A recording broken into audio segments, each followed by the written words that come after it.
My name's Chris. And I'm Kristie. This is the Washing Up Podcast, and I'm less sweary tonight. Oh, because I'm more like, oh, thank God we've got some white male splaining going on, because I had no idea what Indigenous food was until tonight. That's going to pop up. We're gonna have a conversation about that tonight. But look, Okay. Thanks for the feedback on the last episode, everyone. Seems to be quite popular, me swearing a lot. And Minnie seems quite popular as well. Minnie was incredibly popular. Yes. Minnie was far more popular than anything else on the show. I haven't told my mum yet because she want to listen to the podcast. And we don't really want. Frankly, I don't want to. We don't need to wish that evil on ourselves. I think she would just go, oh, Kristie, are you trying to be funny or are you just making fun of me? And it's like a little column A and a little column B, all equaling in Minnie finding food. It's all over that. I mean, really, that's what it is. So this is best of the best week, which is apparently a thing. It is, yes. That's apparently a thing they're doing. It's simply the best. Yeah, I'm waiting for it. Better than all the rest. Like, It's I'm Tina Turner. waiting for it. We haven't actually seen Tina Turner yet. But with a montage of them like in the 1980s football I was ad, about or to early say. 90s football ad. I was about to say the other thing we haven't seen yet, which I'm desperate to see, Yeah. is we haven't seen Tina Turner, but we also haven't seen any of the rugby league players from the 1980s like leaning against a locker. Like that moment they tried to make Peter Sterling look like he might be something of a sex symbol. Yes. Or wasn't that in What You Get Is What You See? Oh, they did that in that too. Yeah. Oh. By the way, controversial statement. Yeah. What you get is what you see. Is a a better better- campaign than simply the best. Anyway, made less sense, especially when you listen to the lyrics, but still. Now we've talked about 1980s rugby league, let's talk about Masterchef, which is only slightly less infuriating at times, and has slightly fewer head injuries. But probably equal amounts of cocaine. Who knows? Allegedly. Allegedly. so. There was a snow tonight. Yeah. There was a snow. I don't believe that a snow is a thing. Anyway, Although Gary is less bouncy, so who knows? that's one of we're going to do some questions later on, and one of the questions we have got several times from several people. Bouncy, Gary. We've got several Goes questions we're going to dancing do in tonight the from During listeners. the community challenge. And one of the number one questions we've got from And people then is, when are we Mary's going to like, drug "Oh, test gosh." people? He bounces all the Sunday long. So, You mean Matt Sinclair? yes. You called him Hopcroft again. Oh my God, Matt Sinclair. Oh, I'm so sorry, Matt Hopcroft. I really am. Okay, just lead the charge. I'll lead the charge. Okay, I try. I do what I can. Like Derek, I steer into the skid. Anyway, the first thing rather than just sort of go through this point by point, I'm going to ask a couple of key questions while we get into it. My first question, do we have the answer to the Tim versus Simon bromance question we asked? Because we asked the question when Tim came back, they had seemed to commit very firmly to the Simon bromance. Yes, it was like, okay, look, we're here now. It's like, you love if you can't be with the one you want, love the one you're with. And the problem is now for poor Tim. And I mean, look, this is going to sound like, I'm making a really obvious joke here, but he is now the redheaded stepchild. He's come in and it's all just awkward. It's all Simon. And like Tim has been in the montage of mediocrity. He's been criticised. Tonight he was criticised and in the equivalent of the montage. Mediocrity, yeah. Like, they're not giving him any narrator time. it was a summer fling. It's over now. They've got their Simon. They do. No, they thought they had found love. It turned out it was just that one, it's for those people who watched How I Met Your Mother, it's the crazy girlfriend that is the one before the mother, where he says, kids, there's always that one woman just before the one you meet. This is her. Tim is that for the judges. Don't worry about it, because Simon is standing there with a yellow umbrella on a train station waiting to die. Anyway, and that's not saying I want Simon to die. That's a criticism of How I Met Your Mother. Anyway, moving on. So, the mystery box. Now, this week's mystery box theme was advertising for Coles. Yeah, what's the best sellers at Coles this week? No. It's sales. No. I'm guessing next week's going to be the catalogue specials. And what's on special at Coles this week? Let's have a look at the catalogue. Reduced. It's going to be the reduced. It's going to be what has a sticker over the price tag. Yep. And a use by date that's 4 weeks old. Anyway, the capsicum's 99 cents. It's only a little bit rotten. You can cut around the black on that one. You can cut all around it. Anyway, so my questions on this, I'll go through the ingredients first of all, and then I've got to ask you a very important question. So coriander. Yes. Onion powder. Coconut milk. Yep. Strawberries. Okay. Mince. Salmon. Tomatoes. All right. Now, there's a couple of things to this. First of all, I feel like Sandeep got ripped off not being here this week because that sounds like a box that Sandeep would have gone, yeah, I've nailed that. Yep. Secondly, soda water is the last part of this box. Uh-huh. Do we really believe that Coles brand soda water is the best-selling drink that Coles sell? Well, I don't know if they could fit in Coca-Cola. Do they mean the best-selling from the Coles home brand stuff? Well, it was the Coles. Really it was the Coles coconut milk. Yeah. And I don't even think that that's the highest selling thing at Coles. Yeah. And the rest of them were all like, obviously they're not brands because it was like, yeah, well, onion powder was, but that's Master Foods. Mince. And they had a bit of a deal with Master Foods. Yeah. So that makes sense. But yeah, it was really, that was interesting. Okay. Yeah. More importantly, is George Columbaris drinking now officially worse than George Columbaris eating? Like, how does he even go out in... Like, he works at a fucking restaurant. Like how do you go... Honey, we're going out on a date. She's like, oh, can we just go get drive-through again? How about we just order in? Like, does he need a bib? I like well, he splashed it all over himself. Like it was cheap cologne. He saw, like, it's like the idea of, you can just imagine, like, you're married to him. Well, that's a horrible thought in itself, but you're going out for, like, canapes and stuff. You go, oh, shit, he's going to eat. And then you find out it's only an open bar and there's no food. You're like, well, that'll be better. No, it's not. Because he opens the bottle, spills it everywhere, slams a bit of it down like he's, like, on a beer commercial from the 1980s. No, he's a solo man. Solo man. He's got to work it hard like to be a solo man. He's on a canoe down a rapid. And if you ever remember that ad from the 1980s, by the way, with the solo man going off the side of the waterfall, when you watch the drop, the canoe flips over and goes completely upside down and it lands head first. Ooh. So that poor dummy, lost its head. But he slams it down on the bench and goes, we'll get you another one. Me too, because I'm going hard on the soda water. And look, I say this as a soda water drinker. But yeah, we both are. We like our fizzy soda water and mineral water. Soda Stream. Soda Stream, yeah. Wave of the future. Wave of the future. Shame. So anyway, that was the mystery box. Now, the instructions they gave out were be creative, go and do it. Yeah. And here I am going, how are we going to work a beef mince panna cotta into the equation? Yeah, no, I just... No. I wanted to know. I was hopeful. Soda water panna cotta. Beef mince and soda water panna cotta. Onion powder panna cotta. Tasty. I've decided to mix the onion powder with strawberries. It's a little take on Ben's white pepper and strawberry dish from the other week. But I've substituted the white pepper for onion powder because, like, why the fuck not? I do want to pause here and say, okay, technically, this should be fucking awesome because there is nothing to lose. We have a whole week of nothing to lose. Coming up for an immunity pin. There's no elimination tomorrow night. Can I use your tweets to drive this point home? Okay. Because I think you said it brilliantly. All right. Kristie tweeted out last night, I'm good with this setup. There's nothing to lose. We should see some creativity. And less than 30 seconds later, she tweets, and then we see a plethora of confit salmon and ice cream. Mm-hmm. Yep. Like...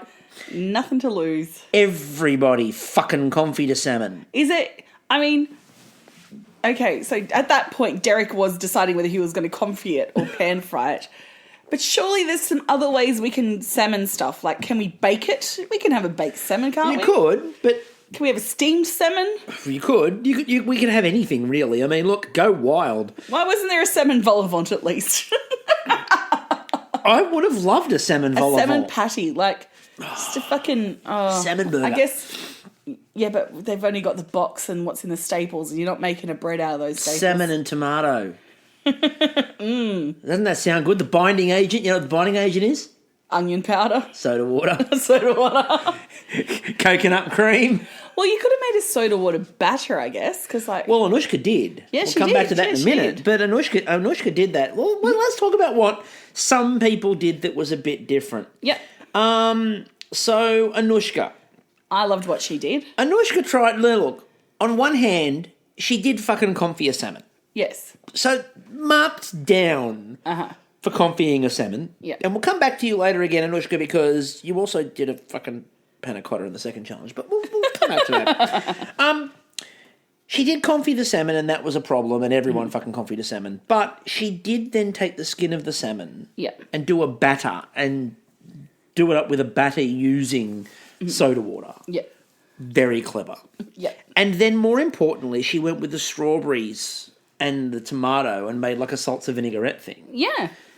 And it plated really nicely. It didn't look And like... a coriander oil, wasn't it? Yeah, So, it didn't look like the confit salmon that everyone else's looked like. No, it looked quite nicely put together. No, I mean, the good news for her was because she did something with a salmon that was confit or broth, that she was going to be one of the 3 dishes they picked. Yeah.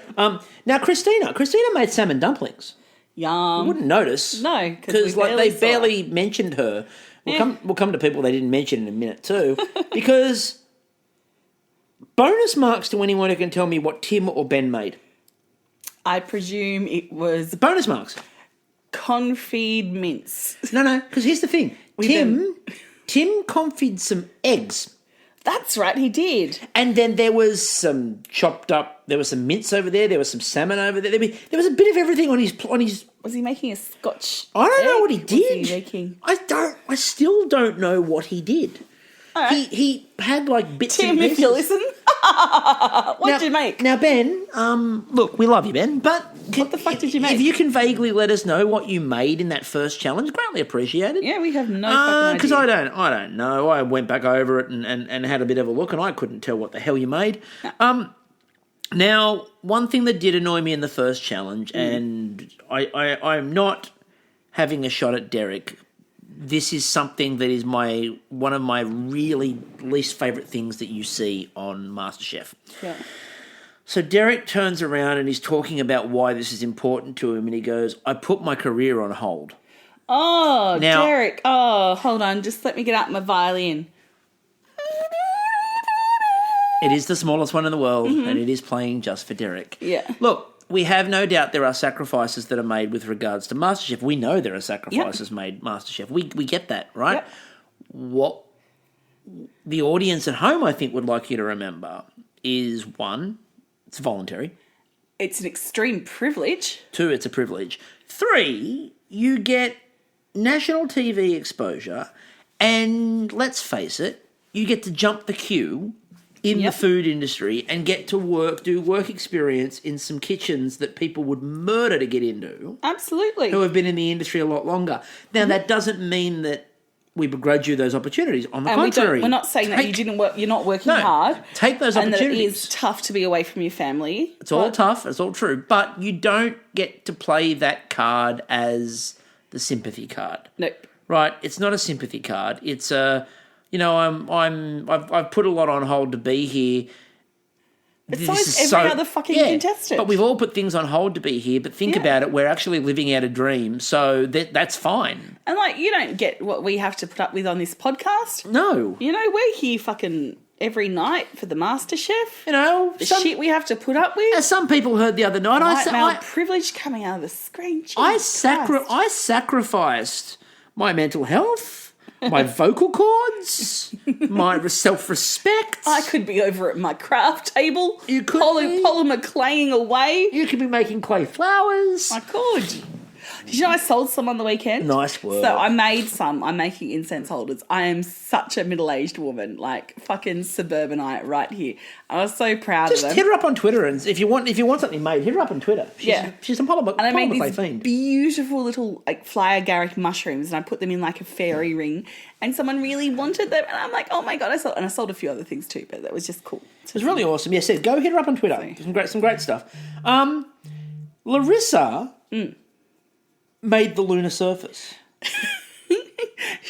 was a Dutch pancake, wasn't it? It was. Now, the first one looked like the lunar surface. The second one looked fine, but the first one looked like the lunar surface. And you know what? I was here for it. You just, one small step for man. Just Buzz Aldrin coming in going, finally! Finally, I can touch. Yeah. Take that, dead Neil. Anyway. Who's the guy that didn't get to go out? Michael Collins. Michael Collins. Who bursts through the doors. You're not getting away with it this time. Michael Collins, footprint. Michael Collins, who very famously in the photo taken from the command module while it goes around the moon while Aldrin and Armstrong are on the moon, and he gets that shot of the moon and Earth, and there's only one person in the entirety of human history not framed in that photo. It's Michael Collins because he's taking the photo. Yep. See what you wanted to see was a selfie? Yeah. Like him just leaning against the window. That'd be great. So they talked about the idea of we want to see different, we want to taste amazing, we want to see something amazing. And they picked, and I kid you not, a confit salmon, a confit salmon in a broth. And a pan-seared salmon. And a pan-seared salmon in a broth. Vastly different. Completely. Vastly. Have never... Just blows my mind. Totally new. No. Like, we've never seen any of this before. I know. There are other things there. There was a Dutch pancake and whether the fuck Ben and Tim made, but who knows? Who knows what Tim did? Yeah. Not the judges. You know why? Why? They don't like him anymore. No, they've all turned to Simon. They're like, look, we don't know how to say this, so we'll just say it by walking away. Yeah, we don't go away mad. Just go away. So now, but there was a line that about 5 minutes before the end of the challenge, there was a line that sort of stuck with me, which was Matt Preston turned to the other two and he goes, "What a challenge. The confit salmons look great. The tomato reductions look great." When you're using the plural... And it's not a confit salmon and tomato reduction challenge. That wasn't the challenge. The challenge was, who the fuck used the mince? You know, Larissa missed a fucking trick here. So if she'd pulled out a confit salmon panna cotta at this point, I think she would have won.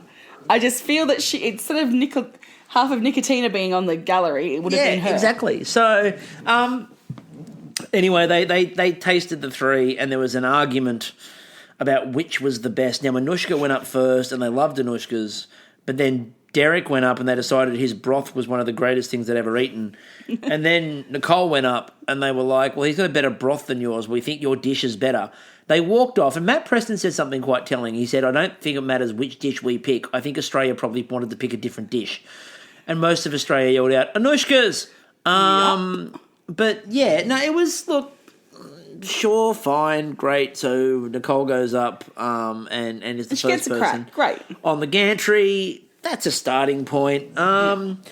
We then go into the second challenge, which is the invention test. Now, my question is, why are we calling it an invention test? There's nothing really inventive about it. Because last night should have been the most inventive thing we've ever seen. Exactly, because there were elements of it, but not as much as you would hope for. Tonight there was a lot more. Yeah. But the actual invention test... Not really. It's like you have got everything to gain here and nothing to lose. This is... Derek kind of did it by going, fuck it, I'm busting out these donuts again.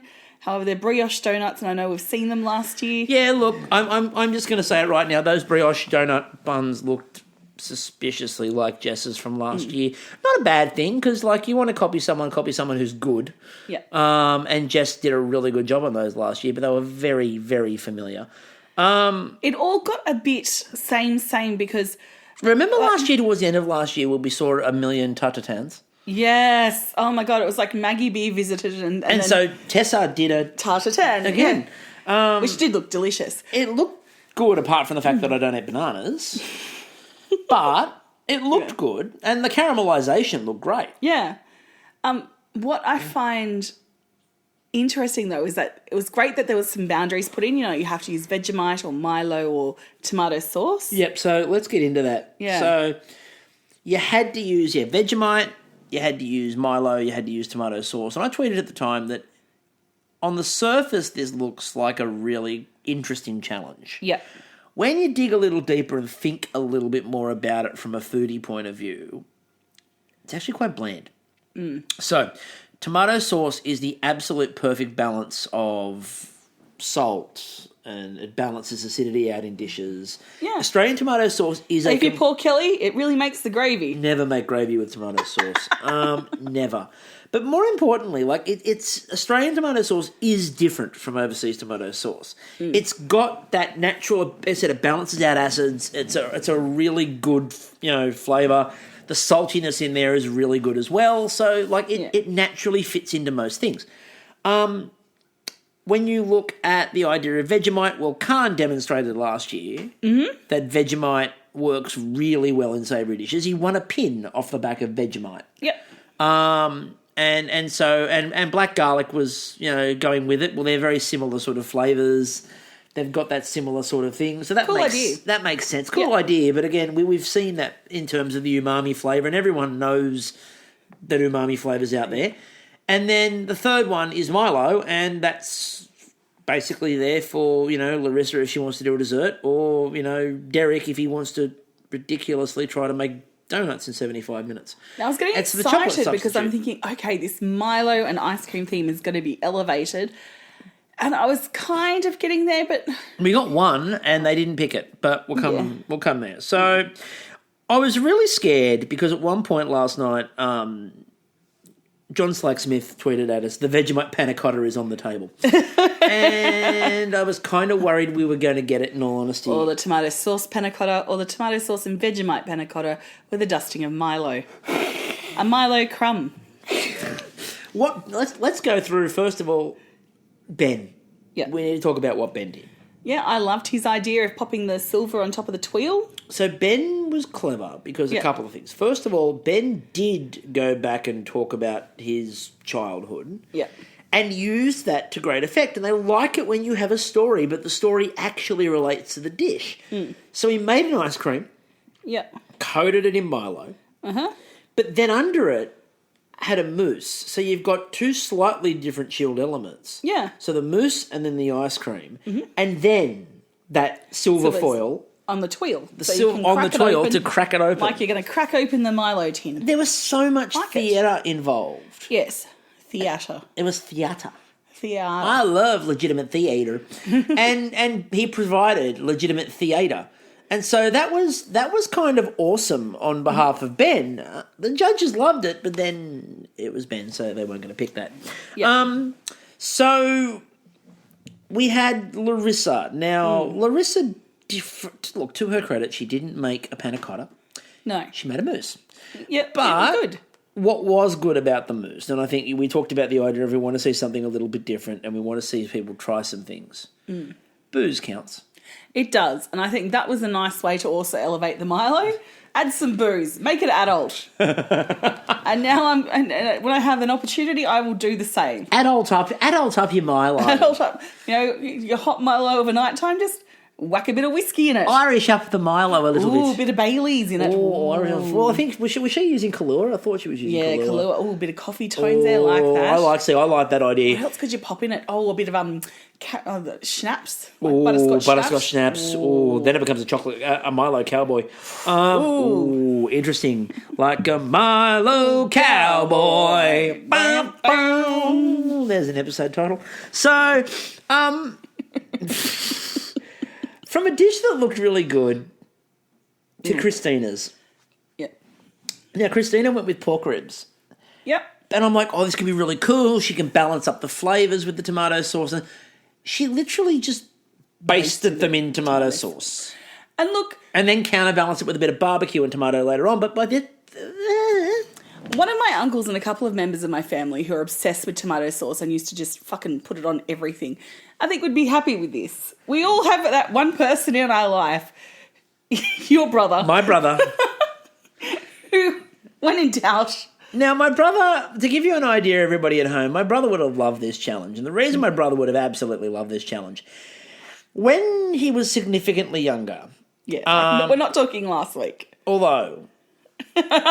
when he was significantly younger, we'd go to a restaurant. He'd get the nuggets normally, and he would ask for a bowl of tomato sauce. And it wasn't a small; he wanted a big bowl of tomato sauce. And it got to the point where he was having nuggets with his sauce, not sauce with the nuggets. And it was this huge bowl of sauce, and like 5 nuggets, and like this crater, and he was like almost drinking the bowl of sauce. And then, but the nuggets were still, and there were usually nuggets left over. And I'm like, where the hell's the sauce going? Like, it's just, that's a lot of tomato sauce. Now, he has improved. Yeah, he's not like... He likes some barbecue ones now. And chili. Which is quite funny. So, Derek. Mm-hmm. You mean Derek? Derek, we talked a bit about before about what happened with Derek. We talked a bit before about Derek deciding to make some donuts in 75 minutes. Yeah, and now he did look like he'd like just... He looked like a bit relieved that there was no pressure on this. Derek has become... Just this goofy giggling. Derek has become the self-aware, what the fuck am I doing here person in this show. And look, it's had a bit of an existential crisis, I think, in the kitchen. It's not a shot at Derek at all. No. Derek in the last 2 nights has really been looking around going, I don't fucking know what I'm doing. It's almost like he went into there and someone had hypnotised him. And like they've just clicked their fingers. Yeah. And he's now standing at a bench in the top 10 and they're going, well, go on, do it. He did last time. And he's like, what was that again? I can't remember. What was... No, and like, you know, how long do those donuts need to prove? About an hour and a half. The answer, by the way, if you go and check Jess's recipe, is they need half an hour, and half an hour. So an hour and a half proving time on those donuts, and he's got a 75-minute challenge. Mm-hmm. He's like, we'll just see what happens here. After one prove. Well, we know the answer to the question, and I did like, by the way, I don't know if you saw on Twitter tonight, where Mandy and Steph tweeted out, should we let Derek in on our secret of our microwave proving technique for dough? Ooh. Which was quite funny. Might be a little late for that, but, you know, for future reference. Future references, but... When he's got 75 minutes to whip up some donuts for the gun show. It's not the first time that Derek's overstretched. No. And the funny part was, like, the donuts weren't great. They weren't horrible either. No. But what was funny was he didn't put enough Milo in there. No, I know. It's like you got a whole fucking tin. All you should have done, Derek, is what we did as a kid, right? Is when your mum and dad weren't looking, and what you do as an adult now, and you put like 4 or 5 heaped teaspoons in, and then you put a little bit of milk, and then you just mix it around to make the Milo sludge. Now, something I learned as well is that they actually did extensive research because you know how some Milo floats to the top? That's actually a design thing. So they deliberately make grains that float and grains that stay sunk. Ooh. So you'll notice now there is a lot of less floaty Milo top because people were not happy with it. You know, when you go to stir it starts fluffing out. So they've actually worked out the ratio. I like the fact floaters to sinkers. Okay, so what I need to know is, are the scientists that are working on this, are they from the Ponds Institute? Look, I presume so, because that is the most rigorous institute in Australia. We all know that nothing scientific is tested in Australia unless it goes through the Ponds Institute. Yeah, and you know who works in the astrophysics section of the Ponds Institute? Please tell me it's the new Bachelor. It's the new Bachelor, Matt Agnew. He's just there in his lofty observatory, all lonely, like he's the only one in the Ponds Institute. I really hope we find out that it's true. I really hope we find out that he does work at the Ponds Institute. It's just this lonely bachelor up every night, staring out into the stars, going, I swear, one of these April Fool's days, my planet for my binary system. Seriously, one of these April Fool's days, I really want Ponds to put out ads for the Ponds Institute. Would you like to work? Yeah, now recruiting for the Ponds Institute. Science scholarships. Big checks made up to science. Literally, science. Look, you notice we're not really talking about what happened, and because to be perfectly blunt, last night, not a lot did. It was boring, and Twitter just amused itself. Yeah. Like, we were amusing ourselves last night, and look, it was fun. We had a great time. Not so much with the show. Anyway, Simon... Look, what should have been uplifting and a great week, because it's, you know, it's essentially, in theory, this should be a really enjoyable week because we've got every opportunity for invention because there is nothing to lose over these past next 2 nights or 3 nights. Like, Sunday night, Monday night, Tuesday night, there is nothing to fucking lose. It's all up to you to bring out whatever you've got to show. And just, we're not getting it. Now, I haven't even got to Simon, who won. Simon took Ben's concept of a few weeks ago of a whole cauliflower and went, but what if I sliced it? Oh. And so he sliced it. Yeah. And used the Vegemite and black garlic and put it in the oven. And look, sounds delicious. But it does. They talked about it like it was elevating food to a high art. And like it's better than lamb chops. Oh. Now, can I just point out... You're telling Australia sliced cauliflower is better than lamb chops. That was tonight's promo. Yeah. And I still don't know what the new Australian classic is. No. Because, there was... No, that there wasn't one. Is it Tess's or is it Christina's? Because they showed Christina in the ad. But then they didn't even say that any of them were a new Australian classic. It was complete false advertising. There was no mention of that. The ad for tonight's MasterChef bore absolutely no resemblance to what actually happened on MasterChef. There was no relationship whatsoever. Do you think Derek got into the fucking ad, editing booth? Got in there and went... There's not really an episode there. I'll just help you jazz it up a bit. I've just got a bunch of... And look, I felt bad for Derek. Let's get into tonight's, shall we? I felt bad for Derek because Derek's approach to tonight's challenge...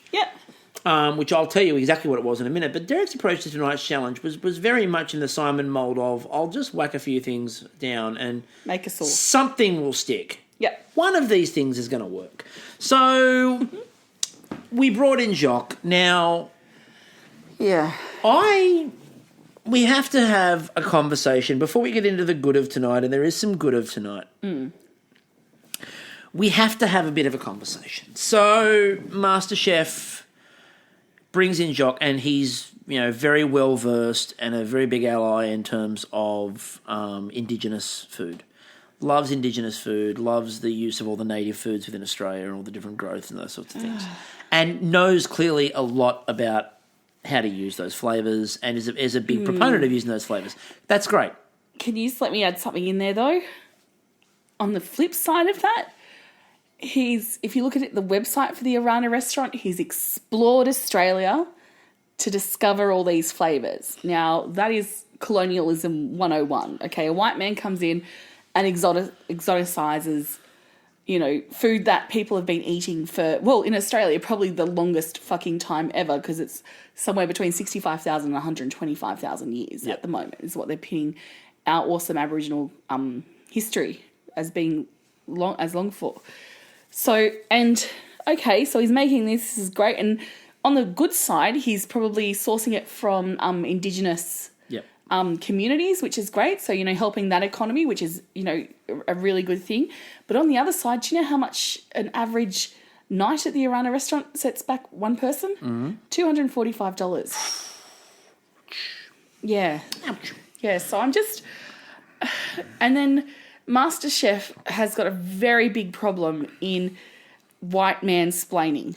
And one of the... Where I was sort of heading with that is that the idea is... It's great to have someone who knows that much about it and is a big proponent. Mm-hmm. Maybe you should try to have somebody who is Indigenous come on and have that role.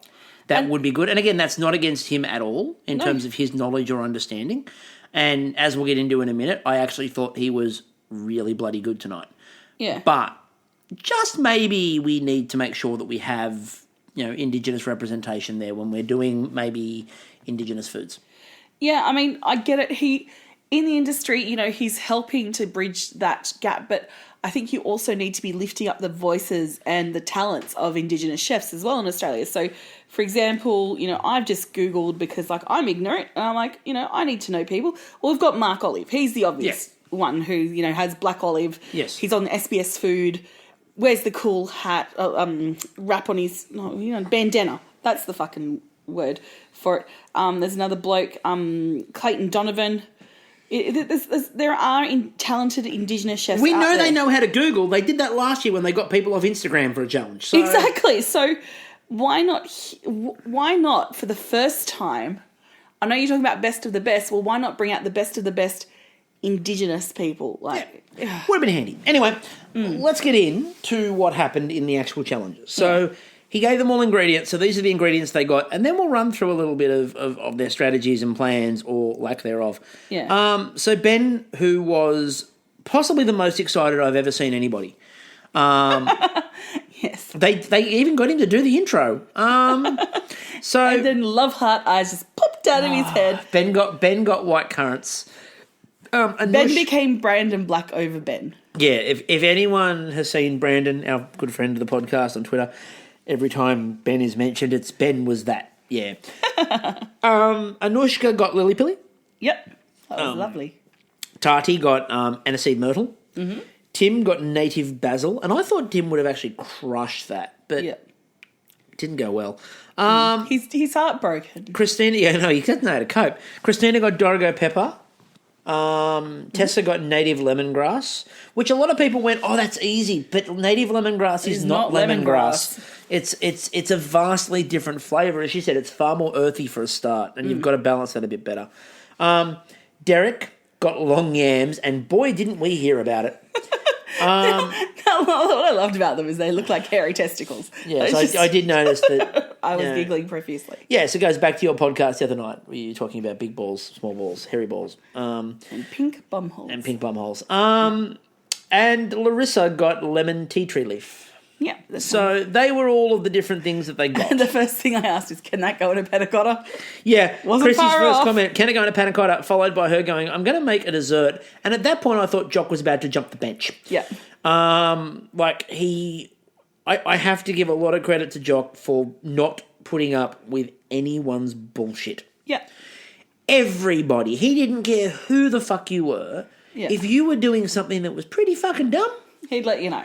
he was going to tell you were doing something that was pretty fucking dumb. But he did seem like authentically curious and interested in what people were doing. So. What I liked about it was he didn't go, you're fucked, that's stupid. What he did with a lot of people, and I'll use the obvious example. So he goes over to Ben, and Ben is still gushing, and I'm doing this, and I'm doing some of this, and doing some of this, and doing some of this. And Matt Preston goes, where's the magic? And everyone went, oh, and then he goes, oh, and I'm doing this, and I'm doing this, and I'm doing this. And he went, stop, Ben. Yeah. And Ben looked at him and he went, where can you taste that in anything you've cooked? Yeah.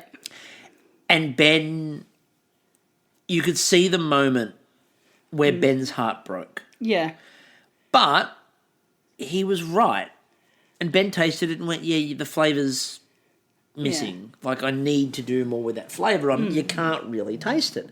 So Jacques brought a reality check. He didn't let them all rest on what they were doing and going, you're wonderful, maybe you should. He said to them, like, he didn't just go, that's good, or he went, what could you think of? Yeah. What might you want to do with that?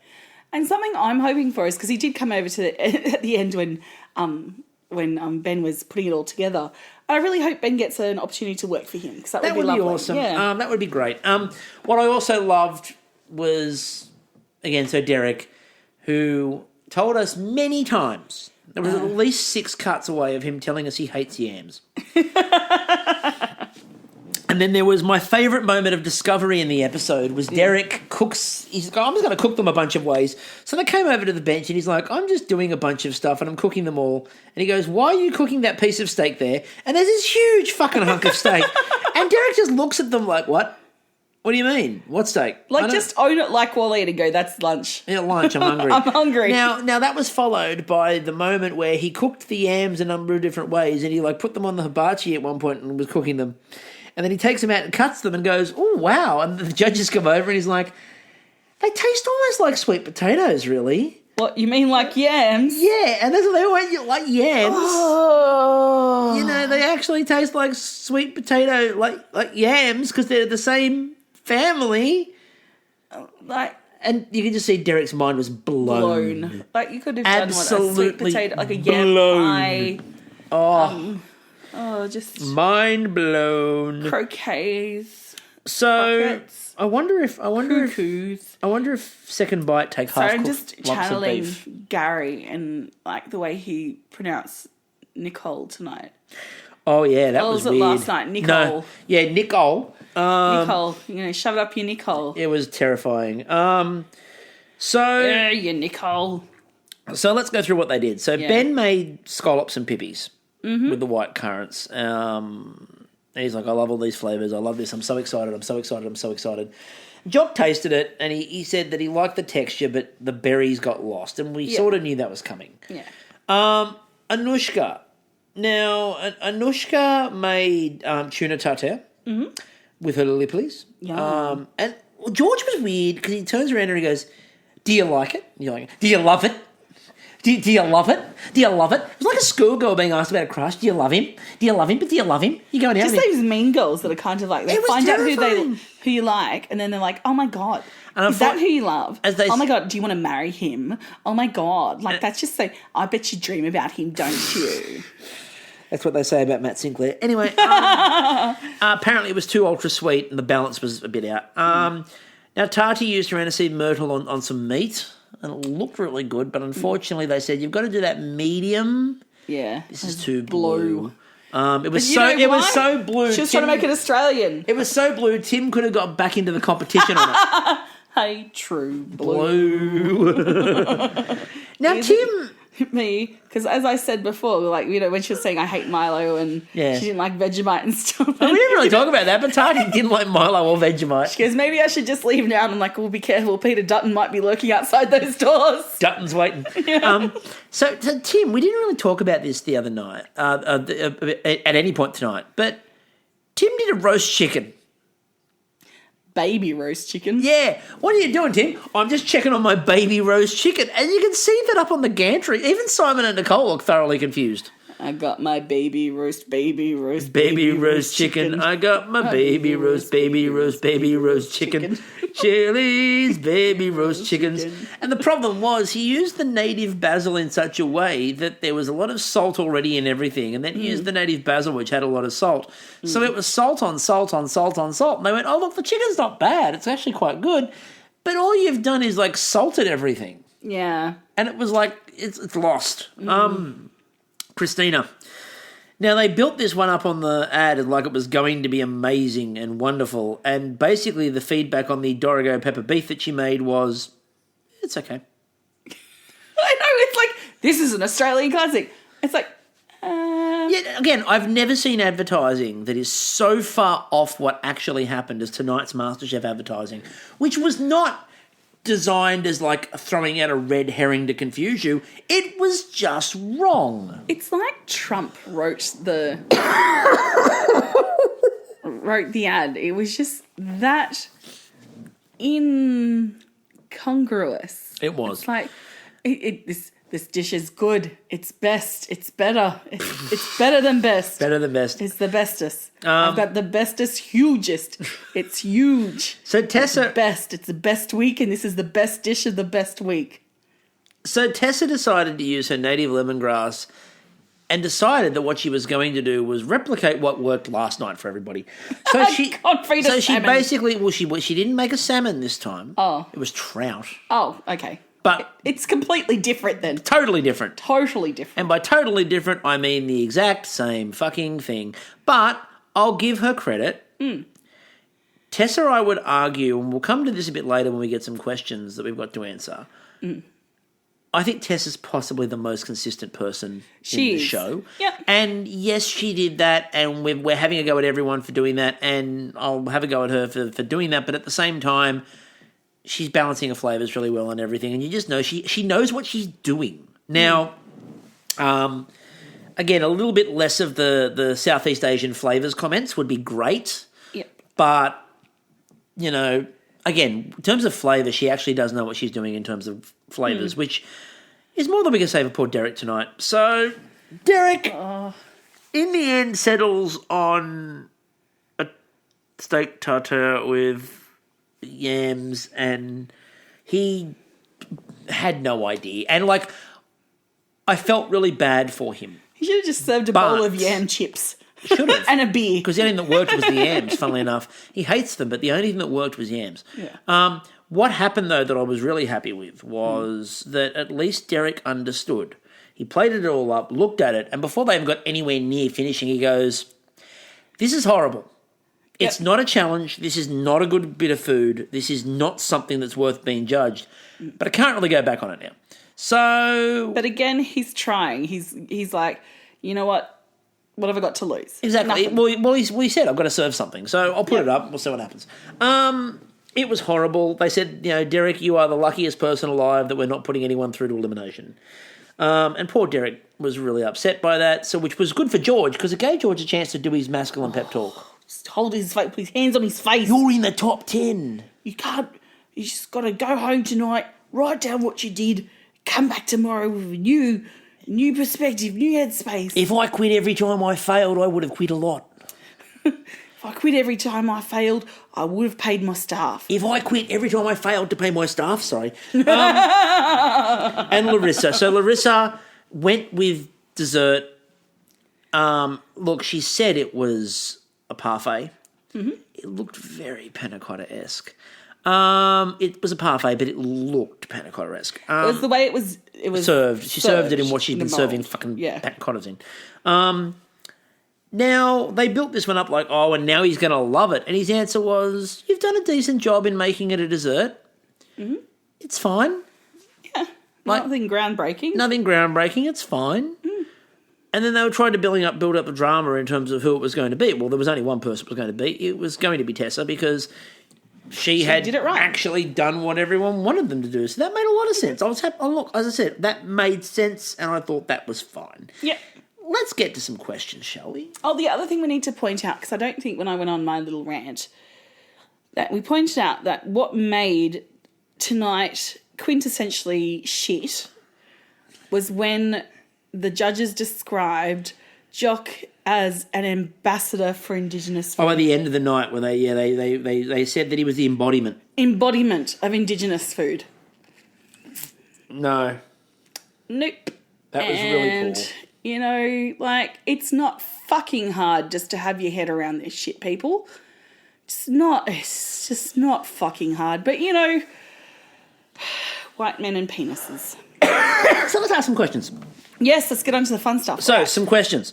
So... This is a question from Twitter This friend. is from twitter.com. Yes. All of these are from twitter.com. We've been tweeted at. What a website.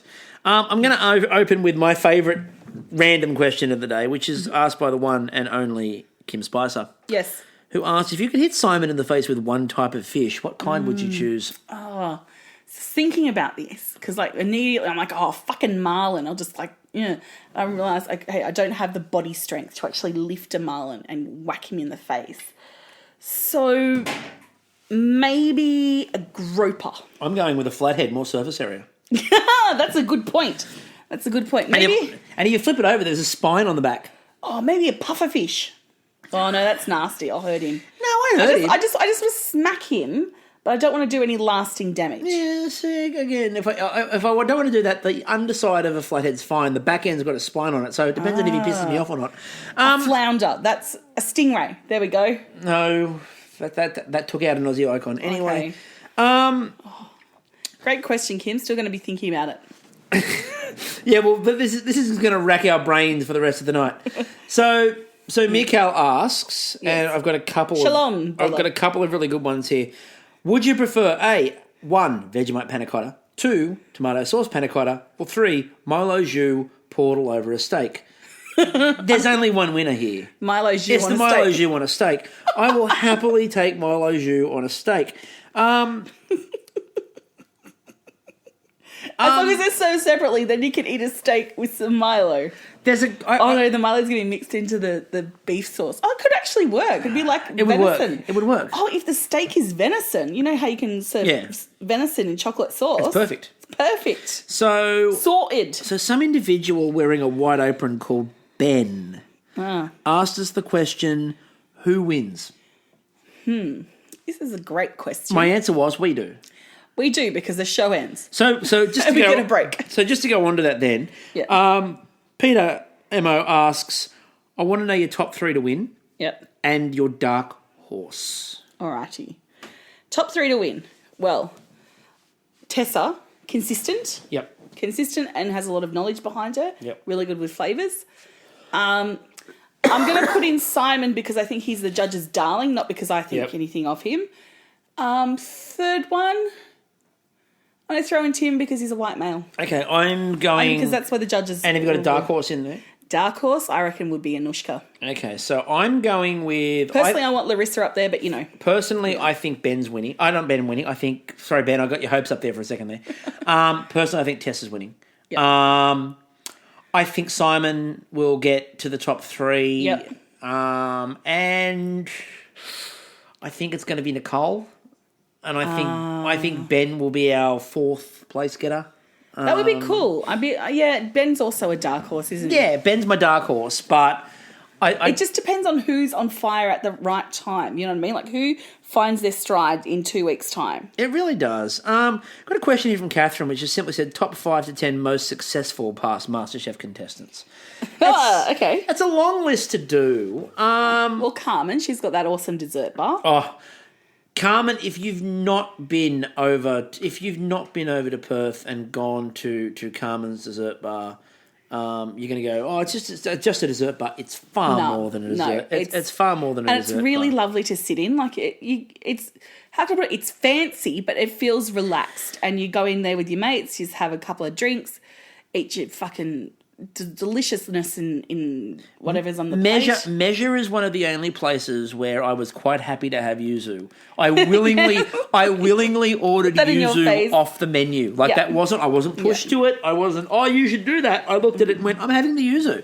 And didn't regret it for a second. Strong bias, Elena Duggan. Well, Elena Duggan, I would 100% agree. Friends of the podcast and the shit she's doing and actually changing people's lives, like students' lives in schools and actually having an effect on a whole culture, and what she does is the goddess's work. I'd say Adam Lior. Yes, definitely Adam Lior. Adam Lior, one for his amazing work with food, and 2 for his Twitter game, which is on fire strong.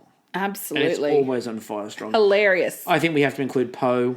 Absolutely Poe. How can we forget Poe? She's had a couple of TV shows. She's an amazing cook. She's got into baking now. She's just lovely. Who else? Anyone else you can think of? Ben Ungerman. I think Ben Ungerman, and a lot of people would go, the guy who made ice creams, go and see what Ben's doing with those ice creams. Yeah.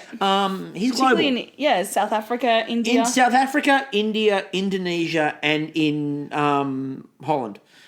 Go and look at those 4 places in particular. He is huge and doing amazing work. So I'd say they're probably sort of all up there on the list. Notice how I didn't say Matt Sinclair. Who? Yeah, exactly. Or Matt Hopcroft, as you keep calling him. I'm sorry, Matt Hopcroft is also a MasterChef contestant, but not that Julie successful. Goodwin, Julie Goodwin's first winner. Julie Goodwin's got a profile. She's definitely got a profile. She's up there. She's doing stuff. Who else do we have? Trying to think of. Dessert Boy. Everyone loves him. Reynolds. Yeah, Reynolds. So I'll put him on there. All right, so Claire asks, do you think the judges should be changed completely? And John and White Chocolate Velouté. That's it, because he's legendary. He's a legend. Claire asks, do you think the judges should be changed completely or mixing it up a bit, not having the same 3 judges week after week for next season? That also then plays up with a couple of others. Jessica tweets to us, what do you think the show needs most to freshen themselves up for next season? She suggests things like long cooks to get out of things like ice cream and paddock kind of time. So, and there's a couple of other people that tweeted very similar things. So, all right. The judges, what do you think? Judges. I agree. We can't get rid of the judges completely. What's happened is that they've become stale and they're in a rut. So I think the idea of bringing in some new people, like maybe pair up Matt and Poe, George and the Vespa down the street. Nowhere near it. And I just want to see Gary back to his sweet old self because he's not that anymore. There's got to be I want to see some more women in there. So Maggie Beer for sure. Anna Polivu. I also think we benefit a lot when the judges are not there all the time. Absolutely. Look at the way they used them in Gordon Ramsay week. That was brilliant. They gave Gordon the kitchen. Yep. The judges came in when they needed to be in, and it worked. And why not have mentors every week and then the judges just be judges? That would make sense. Instead of eat the food. Now, the thing is, and again, Steve Mogg talked about this on the really good podcast I did with him where we talked about ratings and things like that, you can't really get rid of the judges. No. They're so intrinsic to it now in terms of the brand. Absolutely. They go with the territory. Yep. I think that they would even say, if you got them in a moment of quiet reflection, that they could do with some freshening up a little bit. Yeah, because there's a lot of pressure on them to be, and we know their tropes, and we know when they're authentically engaged. And they know them too because they're referencing them. And they really are subject to, I want to say, cultural norms, in that seeing white men as the norm. Yep. And not having the experience or whatever to actually introduce or to respectfully work with people of other genders and other cultural backgrounds. So I think, why not bring in people like Sashi from last year to run a whole week on fucking curry? Like, how good would that be? See, I also see this really good idea as well, though, of if you bring in people, who do a seafood week with Ben Borscht. Ben Borscht is a lovely bloke. Should he have been in the top 2 last year? No. Fuck no. But is he good at seafood? Yeah. And the contestants would love him, and he'd probably get on and probably bring out the best in Gary as well. See, what I would want them to do then, and this is where I would want them to go with this, is I feel like if you bring in different judges as well, it's a bit like for teachers when they do pilot marking. And they bring in like other teachers who haven't taught that class necessarily to come in and do some marking, just for an outside perspective. Oh, okay, yeah, just to and if you level it out, occasionally bring in another judge, just to, and I know they go, but they sort of do that. Well, they don't really, because the judges steer that judge in whatever direction. I think if they did them independently, I think you might get some different results, and that could be quite intriguing. We could turn it up as well, like a voice situation. Why not have a week where each judge takes a little team and coaches them through the week? That could be fun. And then have the mentors judging. The mentors judging it. That would be cool. I like that idea. Couple more questions here before we finish up. A couple of Kim Spicer and Victoria both asked the same question. Oh, and definitely longer cooks. Sorry. Yeah, well, we've talked about that before. We want them to do things like a slow cooker challenge and a 48-hour challenge, and things that, again, the longer you do that for, the better it gets, in terms of you can't just go with an ice cream, or you can't just go with a parfait. Or a panna cotta. Victoria and Kim Spicer both asked, have you ever been contacted by any of the higher-ups at Masterchef, or have any of the contestants ever taken issue with anything you've tweeted or said? We've never been contacted by the higher-ups at Masterchef. We're not that important. We've never... I'm trying to think... No, I haven't ever actually had a conversation with the higher-ups directly at Masterchef. No. I've had conversations through people, but never directly with them. And that's usually just to get clearance. And that's just getting clearance. For people to come on and to, kind of confirm that we're happy to go along with them in what they're allowed to talk about. Because we don't want to put... Yeah. Because, okay, as much as we bitch about some of the contestants and we adore the shit out of others, overall, we don't wish anything bad on any of the contestants. And our biggest complaint is always about the way that it's presented and things like that. Yeah. And you might expect that, and that's probably why that question's asked, have we ever copped any heat over things? The answer I will say to you straight up is no, we haven't. We've not copped any heat from anybody on any of the shows we've done. No. We've not copped any really bad criticism. No, we haven't really. We've been very lucky in that regard. I think people understand what we're doing and understand we're not here to be those people. And we're also really open to, like, if we've said something and people aren't sure, most people sort of know that they can, like, reach out and just sort of ask us a question, and we can clarify. Yeah, if you think we've, like, said something that's over the line, just, chat. We're happy to have that conversation. And most of this is literally a knee-jerk reaction. We've just been watching the shows, and this is what's pouring out of our face. And Mikael asks again as well, what do you think is the cause for the show being less fun? Is it because we see through the machinations? Is it the contestants being dull? Lack of the variety in dishes, or too many better shows doing the same thing? I don't think it's so many shows doing the same thing, because I don't think that shows do the same thing. Okay. No, not a lot of other shows do the same thing, no. I think we are at a point where the audience is sophisticated enough to see through, because we're exposed to so many cooking shows. And there's 11 seasons of this. This is the 11th season. We are well versed in the tropes. We're used to the hype, like this, oh my God, this dish is going to revolutionise Australia. And then it's just falling on its head. Or the whole, like, we really love this Indian cuisine, and then fucking that person off. Like, we see through the bullshit. But what's gotten worse over the years is the joy has gone from the judges. Yeah, and we've also had the curtain pulled back on the judges too. Like George, when he first started out, was George from Ready Steady Cook. He was a capsicum He was. a red capsicum. He was a capsicum. With his little hair and stuff. And I thought, this guy's pretty cool.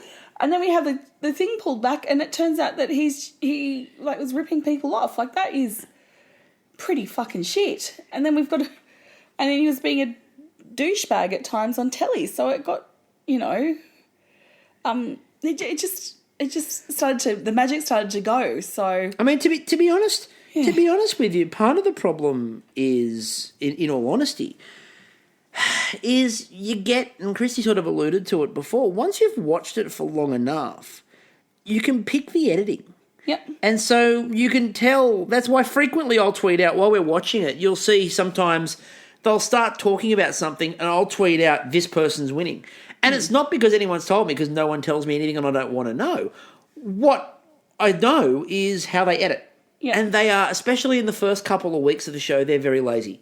They get better as they go on. Yep. But the first 2 weeks, Pretty you can sloppy. pick the edit. And if you know what you're looking for, and most of us who have watched it long enough now know it, there wasn't just us calling it out. Everyone was calling out the first couple of weeks because we know how these edits go. And look, a few of the tropes are cool, and you kind of like, it's a daggy dad joke, like the 30 seconds, or like the shitty pun that Matt Preston throws in or whatever. And that's kind of cool and that's endearing, but it's like a balance. The balance is tipping more towards things becoming I think the joy of the food is losing it. And like, yes, we need sponsors, we need to respect the sponsors and stuff, but it's getting really fucking obvious when you throw out a whole box full of Coles brand shit. And it's really annoying. And look, I fucking own it. Just go, Coles is our sponsor. And I understand why like in the olden days, here's a word from our sponsor. Yeah, and I understand why they're doing it the way they're doing it, but I'm getting really annoyed with whatever they're doing on Masterchef. The ad immediately following is for that at Coles. Yeah. I don't need to see Curtis Stone tell me about a side of pork, because that's what we heard about for the first 6 weeks, because everyone was making fucking pork crackling. The last question I'll ask you is from Jessica, again, who simply asks, what is your most memorable dish so far this season? Memorable. For the right reasons or the wrong reasons? Yes. It doesn't say right or wrong, it just says memorable. This is a great question because there's been a lot of panna cottas, and I'm a bandit for a panna cotta. You are a bandit for a panna cotta. So, okay, I've got it. Dee's mud crab. yes. It was first week, second week. Yep. That was fucking amazing. All right, Yep. so my dish of the season Yes. is my version of the Lune croissant, which, fuck it, I ate that one. You know what it tastes like. I know what it tastes like. I can tell you a grand total of one dish. My version of the Lune croissant dish of the year. No, absolutely. Right there, it's my highlight and my low light, and definitely my most memorable. Excellent. Wouldn't you remember putting fucking creme caramel and yogo on a croissant from a packet? Chocolate buttons. From a packet, which, by the way, was reduced because it was almost out of date. Well, at least you put those croissants to dubiously good use. It was better use than they were going to be put to any other way. So thank you for all those questions, everybody. Greatly appreciated. Yes. And thank you for the interactions, because in all honesty, you guys are sort of the only reason why we're still here. You get us through the tough times. Yeah. You really do. And also, it's going to sound weird saying this, but thank you to the contestants who are like giving us something to work with, at least while there's shit going on around them. Yeah. By still cooking like really well in really trying circumstances at times. It is, and we do need to take a moment to pause and reflect on that, because we can get lost in the television of it all, because that's all we're seeing. Now, far more importantly, to finish off, next time we speak to you, Massimo Bottura will have been on MasterChef. I'm just here for Massimo. I'm just here for Massimo. I'm. And after that, you can die happy. I can't guarantee the quality of this podcast after. I mean, to be honest with you, I can barely comment on the quality of it before. But after Massimo's been on, we may just jump off a cliff after that. I don't really care. And if you expect the next podcast to be anything other than me talking about how wonderful and dreamy Massimo is, you've got another thing coming. Yeah. So until then... We have to say a very special birthday. Oh, yes, we don't say a very... Happy birthday. Because we know she listens. Yes. So everybody has, contestants on TV shows that go above and beyond the call. We just want to send a big washing up happy birthday to the delightful Terry, all the way from Canada, or as she really is, Australia Zoo. So the wonderful Terry from the Great Canadian Baking Show again, or Terry Irwin, whatever she might be going by today. Have a happy birthday. Hopefully it's a wonderful day. Yeah. I'm pretty sure Simon will be along at the party as one of the Irwins. 100%. Yeah. Also a reminder, we have a Patreon out there if you want to get involved in that. We also have a Spreadshirt shop, which there'll be some photos hopefully by the end of the week of some of the merchandise coming in. So yay. So you can go check all those sites out. If or not, it's up to you. Check out back episodes of the podcast. There's some really good shows there. If you haven't listened to me yell loudly about last episode, go do that. Do it. It's a joy. I was amused by it, in all honesty. I listened back to it and went, that was funny. Yeah. Until next episode, I'm still Chris. And I'm still Kristie. And we'll catch you all then.